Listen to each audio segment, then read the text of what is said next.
आज की इस कक्षा में हम बात करेंगे आधुनिकता। आधुनिकता किसे कहते हैं, आधुनिकता से तात्पर्य क्या है और इस सापेक्ष अवधारणा का अर्थ क्या है। आधुनिकता समय के सापेक्ष अवधारणा है। समय के सापेक्ष यानी समय के साथ जो चलता है वो आधुनिकता है और इसका अर्थ है लचीला। आधुनिकता का प्रारंभ प्रथम विश्व युद्ध से माना जाता है। 1914 में जब प्रथम विश्व युद्ध शुरू हुआ उस समय से कहते हैं आधुनिकता का आरंभ हुआ था। उससे पहले का जो युग है वो प्राचीन युग है। इसका प्रचलन अंग्रेजी साहित्यकारों की रचनाओं में देखा जाता है। यानी 1914 के बाद के जो अंग्रेजी साहित्यकार हैं उनकी रचनाओं में आपको मॉडर्निटी या आधुनिकता शब्द मिलेगा और आधुनिकता की झलक मिलेगी। आधुनिकता एक बहुआयामी विचारधारा है। इसके बहुत सारे कोण हैं। आधुनिकता के बहुत सारे कोण हैं, बहुत सारे संदर्भ हैं और बहुत सारे आयाम हैं। युद्ध की विभीषिका ने समाज की परंपरावादी सोच को बदल डाला। यानी 1914 से 1919 के बीच में जो प्रथम विश्व युद्ध हुआ उस युद्ध के बहुत सारे परिणाम निकले विश्व में। और एक परिणाम सामाजिक क्षेत्र में यह भी निकला कि समाज में जो पुरातनवादी परंपरावादी सोच थी उस सोच को लोगों ने छोड़ दिया और उस सोच का प्रभाव साहित्य पे पड़ा और परंपरागत या परंपरावादी सोच को छोड़ के लोग नए धरातल पे नए तरीके से जीने के अवसर ढूंढने लगे। हिंदी में अगर हम आधुनिकता की बात करें तो हिंदी में आधुनिकतावाद का सर्वप्रथम उपयोग या प्रयोग अज्ञे ने अपनी कृति में किया है और वो कृति है शेखर एक जीवनी। शेखर एक जीवनी अज्ञे का एक उपन्यास है जिसके अंदर शेखर अपनी मौसी की बेटी शशि से प्रेम करता है। यह आधुनिकता का एक नया, मान लीजिए आप ये कहेंगे एक नया तरीका था, एक नया शगुफा था, एक नई बात थी पहली बार। इससे पहले तो हमारा समाज बड़ा प्राचीन और परंपरावादी था। आधुनिकतावाद परंपरा विहीन है। ये किसी भी प्रकार की प्राचीन बातों को नहीं मानता। आधुनिकतावाद में परंपराओं का विरोध है। कोई परंपरा नहीं है, कोई रीति रिवाज नहीं। आप कहीं से भी किसी भी बात को कैसे भी शुरू कर सकते हैं, वहीं से शुरू हो जाएगी वो। वह सामाजिक परिवर्तन को मान्यता देता है। आधुनिकतावाद में यह माना जाता है कि समाज में नित्य नूतन परिवर्तन होते रहते हैं, उनको स्वीकार्य होना चाहिए, उनको मानना चाहिए। यही आधुनिकतावाद है। परिवर्तन ही जीवन का नियम है और समाज में जो बदलाव आता है या परिवर्तन होता है तो उसका प्रभाव साहित्य पर भी पड़ेगा। जब समाज आधुनिक होगा तो साहित्य स्वतः ही अपने आप आधुनिक हो जाएगा। क्यों कि समाज जो है वो तो, साहित्य तो समाज का दर्पण है। समाज में जो घट रहा है वो साहित्य में दिखाई दिया जाएगा। तो ये थी आधुनिकता। इसके बाद आधुनिकता को छोड़ करके हम बात करेंगे उत्तर आधुनिकता। ये तो आधुनिकता थी लेकिन जमाना तो इससे आगे निकल गया है। आज तो 1914 से 1919 वाला जो समय है उसको 100 वर्ष हो गए। तो उसके बाद का जो समय आया वो आया उत्तर आधुनिकतावाद और हमारा विषय है आज उत्तर आधुनिकतावाद। आधुनिकतावाद का या आधुनिकता का अगला चरण है उत्तर आधुनिकता, पोस्ट मॉडर्निटी। आधुनिकता का विकास यूरोप में औद्योगिकरण, उपनिवेशवाद और बाजार व्यवस्था की प्रतिक्रिया के स्वरूप हुआ। यूरोप के अंदर जब एक प्रकार से ये कहें कि बाजारवाद आया तो हर समाज, हर संस्कृति और हर व्यवसाय के लोग यूरोप गए और उस बाजार की व्यवस्था का प्रभाव समाज पर भी पड़ा। पिछली 3 शताब्दियों से जो आधुनिकता का विकास हुआ उत्तर आधुनिकता उसी का चरम रूप है। यानी 1800-1900, देखिए आप याद करेंगे इतिहास में यूरोप का पुनर्जागरण 18वीं शताब्दी में था। उससे लेकर के आज 21वीं शताब्दी तक जो आधुनिकता का दौर चला उसका अगला जो रूप था वो था उत्तर आधुनिकता। उत्तर आधुनिकता में साहित्य, संस्कृति, मनोविज्ञान, दर्शन, इन सब चीज़ों को तर्कवादी दृष्टिकोण से समझा जा सकता है और समझा जाता है।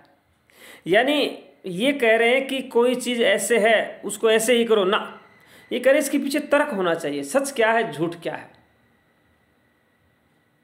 परंपरागत और घिसी पिटी बात को ये लोग नहीं मानेंगे। आधुनिकता का चरमोत्कर्ष तकनीकी प्रौद्योगिकी, सूचना विस्फोट, इलेक्ट्रॉनिक मीडिया आदि के विकास में प्रेक्षित होता है। आज जो हम सोशल मीडिया देखते हैं। ये सोशल मीडिया उत्तर आधुनिकता का ही प्लेटफॉर्म है। तकनीकी प्रौद्योगिकी ये सारी चीज़ें उत्तर आधुनिकता में आएंगी। सूचना विस्फोट, सूचनाएं कितनी जल्दी से, बड़ी तीव्र गति से सूचनाएं एक दूसरी जगह पहुंचती हैं, ये सारा का सारा उत्तर आधुनिकता। इलेक्ट्रॉनिक मीडिया छा गया है गांव से लेकर महानगर तक, महानगर से लेकर राजधानी तक, और आज पूरा विश्व एक हो गया है। ये उत्तर आधुनिकता है। आधुनिकता का यही चरण उत्तर आधुनिकता है। आधुनिकता का भावबोध हमें पुराने मूल्यों का त्याग करके नए मूल्यों को ग्रहण करने की प्रेरणा देता है। उत्तर आधुनिकता का मतलब क्या है कि हम पुरानी और परंपरागत जो चीज़ें, मूल्य हैं, जो सामाजिक मूल्य हैं, जो जीवन मूल्य हैं, उन सब को छोड़ के नए मूल्यों को ग्रहण करें और उनके हिसाब से अपने जीवन का निर्वाह करें। हिंदी कथा साहित्य में भी आधुनिकता का समावेश हुआ और उसका परिणाम क्या निकला? उसका परिणाम यह है कि साहित्य में वो चीज़ें आई, कमलेश्वर, राजेंद्र यादव, अमरकांत, ये जो लोग थे कमलेश्वर, इनकी कहानियों में वो आधुनिकता, निर्मल वर्मा, यानी समकालीन जो साहित्य था उसमें टूटन, घुटन, पीढ़ी अंतराल कि किस प्रकार व्यक्ति टूट रहा है, घुटन है, बहुत कुछ करने की, बहुत कुछ कहने की, लेकिन समय और स्थान नहीं मिल रहा है। पीढ़ी का अंतराल, पुरानी और नई पीढ़ी के बीच में कितना वैचारिक मतभेद है, रहन सहन, खान पान, हर चीज़ का, मृत्युबोध, ये सारी की सारी चीज़ें जो हैं इन रूपों में आधुनिकता दिखाई दी। मृत्यु का बोध होना, जानकारी मिलना कि भाई मृत्यु एक शाश्वत सत्य है। उत्तर आधुनिकता समाज मीडिया समाज है। उत्तर आधुनिकता जिसको हम कह रहे हैं वो सारा का सारा सोशल मीडिया वाला समाज है। देखिए आज आप देख रहे हैं अपने आप घरों में, हर जगह आपको दिखाई दे रहा है कि ये उत्तर आधुनिकता है कि एक कमरे में कोई मर रहा है, दूसरे कमरे वाले को पता ही नहीं है क्योंकि वो अपने मोबाइल पे व्यस्त है। घर के अंदर घर हो गए। हम अपने पड़ोस के घर में कौन रह रहा है, वो क्या कर रहा है, उससे हमें मतलब नहीं है, लेकिन एक प्लेटफॉर्म के जरिए, सोशल मीडिया के जरिए हमारी मित्रता या हमारी बातें टोक्यो, लंदन और न्यूयॉर्क में हो रही है, लेकिन पड़ोस में क्या हो रहा है वो पता ही नहीं है। ये है उत्तर आधुनिकता। बॉडरिलॉर्ड, जोकर दारिदा उत्तर आधुनिक समाज की व्याख्या विखंडनवाद से करते हैं। बॉडरिलॉर्ड कहते हैं कि उत्तर आधुनिक समाज मौत के कगार पर खड़ा है।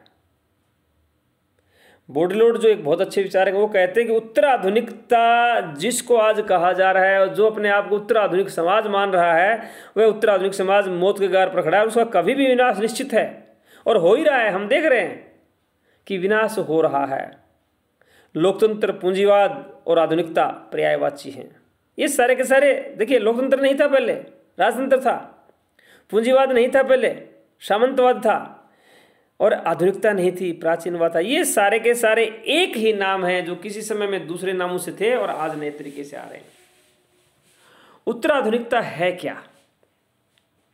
20वीं सदी के 7वें दशक में, यानी 1960 के बाद यूरोप में भी यह शिद्दत के साथ महसूस किया गया कि आधुनिकीकरण वहां के समाज की मूलभूत समस्याओं के समाधान में विफल रहा है। देखिए, जो एक औद्योगिकरण जब हुआ विश्व में, औद्योगिक क्रांति जब हुई तो एक आशा थी कि औद्योगिकरण होगा, सबको काम मिलेंगे, सबको रोजगार मिलेंगे और सब साधन संपन्न हो जाएंगे। लेकिन सैकड़ों वर्ष इस औद्योगिकरण के चलने के बाद भी यूरोप में ये महसूस किया जाने लगा कि आधुनिकीकरण के जरिए समाज की जो मूलभूत समस्याएं हैं, उन समस्त समस्याओं का समाधान नहीं हो पाया और इन समस्याओं के समाधान का आधुनिकतावादी मॉडल व्यर्थ हो गया। औद्योगिकरण को लेकर के जो सपने देखे गए थे, वो सारे के सारे सपने बिखर गए। प्रतिक्रिया स्वरूप क्या हुआ? एक मजबूत बौद्धिक आंदोलन चला जिसने ज्ञान के क्षेत्र में व्यापक परिवर्तन उपस्थित कर दिए और ये कहा गया कि जो औद्योगिकरण है वह समाजपक्षी नहीं है, समाज से उसको लाभ नहीं हो रहा है, और समाज को हो रहा होगा तो व्यक्ति को नहीं हो रहा है। आगे चल करके इसी बौद्धिक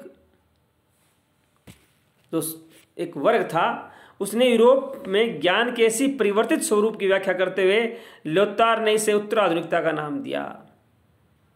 ल्योतार जो थे दार्शनिक उन्होंने कहा कि इसी का नाम उत्तराधुनिकता है, कि जो परंपरावादी चीज़ों को नकार रहा है। उत्तराधुनिकता में अब देखिए और एक चीज़ आई, उत्तराधुनिक काल में लेखक के अंत की घोषणा हो चुकी है, यानी लेखक मर चुका, लेखक तो कोई है ही नहीं, और यह युग पाठक का युग है। सोशल मीडिया में हम देखते हैं कि लेखक नहीं रहे, सारे सारे पाठक हैं, हम बहुत पढ़ रहे हैं, यहां साहित्य नाम की वस्तु है ही नहीं। उत्तराधुनिक काल में लेखक मर चुका है, साहित्य नाम की कोई वस्तु है ही नहीं। साहित्य, राजनीतिक, दर्शन, अर्थशास्त्र, विज्ञान, प्रौद्योगिकी सब पाठ हैं, ये सारे के सारे पाठ हो गए, अध्याय हो गए। साहित्य की पारंपरिक धारणा टूट चुकी है और सूचना प्रसारण के माध्यम से बाजारवादी संस्कृति ने उपभोक्तावादी संस्कृति को जन्म दिया। जो परंपरागत साहित्य की धारणा थी कि साहित्य समाज का दर्पण है, साहित्य में ये होता है, साहित्य में वो होता है, वो सारे के सारे जो फॉर्मूले थे या जो मापदंड थे वो ढह गए। परिवर्तन जब बहुआयामी होकर सभी क्षेत्रों पर अपना प्रभाव दिखाने लगे, तब अनुभव होता है कि एक महत्वपूर्ण तब्दीली आ गई है, एक परिवर्तन आ गया बहुत बड़ा। हम आज कला, दर्शन, साहित्य, अर्थव्यवस्था एवं तकनीकी के क्षेत्र में जो परिवर्तन देख रहे हैं, उसे आधुनिकता के दायरे में समेटना असंभव हो गया है, और यही उत्तराधुनिकता है। अतः वर्तमान समय को उत्तराधुनिकता का दौर माना जाने लगा है। वर्तमान समय जो है वो उत्तराधुनिकता का समय है। एक और उससे आधुनिकता का नवजात शिशु या उसकी नवजात स्थिति माना गया है, तो दूसरी ओर आधुनिकता की भाषा से उत्पन्न शिशु, और ये आधुनिकता का समापन ही उत्तराधुनिकता का दौर है। हम आज जिस युग में जी रहे हैं, साहित्य, समाज, राजनीति, विज्ञान, दर्शन, विज्ञान, ये सारी की सारी चीज़ें हमारे सामने एक पाठ की तरह आ रही हैं, और सारे के सारे जो पाठ हैं वो एक प्रकार से यूँ समझिए आपकी विचारों का एक जबरदस्ती वो प्रवाह है, विचारों का प्रवाह है, जिसको पढ़ना पड़ रहा है, सब पढ़ रहे हैं, पाठक है सारे के सारे, लेकिन लेखक खत्म हो चुके हैं, और इसलिए लेखक के अंत की घोषणा की गई। आज इतना ही, बाकी कल।